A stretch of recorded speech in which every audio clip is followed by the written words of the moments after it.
మరి ఎన్డీఏ ప్రభుత్వం అధికారంలోకి వచ్చిన తర్వాత అనేక సార్లు హోంమంత్రి అనిత గారు కానీ డిప్యూటీ ముఖ్యమంత్రి పవన్ కళ్యాణ్ గారు కానీ 48 గంటల్లో గంజాయి ఎవరు అమ్మినా సరే మూసేస్తామని చెప్పారు. ఎవరికి మరి ఈ ప్రభుత్వం ఏం చేస్తుంది?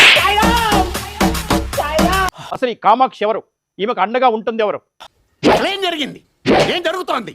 ఏం జరగబోతోంది? నాకిప్పుడే తెలియాలి. కిలోలు గంజాయి నెల్లూరు నుంచి సరఫరా అవుతుందంటే, అదొక ఉత్పత్తి కేంద్రంగా మారిందంటే నెల్లూరు జిల్లా ఏ స్థితిలో ఉందో అర్థం చేసుకోవచ్చు. మరి ఇటువంటి వాళ్ళ కంట కనిపెట్టి ఉన్నక్కర్లేదా? ఇంటెలిజెన్స్ వ్యవస్థ ఏం చేస్తోంది? ఏంట్రా ఏదో అన్నావట? చాలా అన్నాడు మేడం. నెల్లూరు జిల్లా పోలీసు వ్యవస్థ ఏం చేస్తోంది?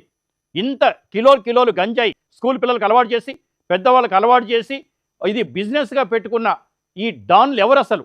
ఎందుకు మీరు బుద్ధి చెప్పట్లేదు? మీడియాలో మాట్లాడేదాకా పోలీస్ శాఖ పనిచేయటం లేదా? ఏం జరుగుతోంది ఏపీలో? ఇవన్నీ నాకు తెలియదు మేడం. ఏదో సౌండ్ బాగుందని వాడాను మేడం. I'm sorry madam. నన్ను దింపమని చెప్పండి మేడం. కదిలావో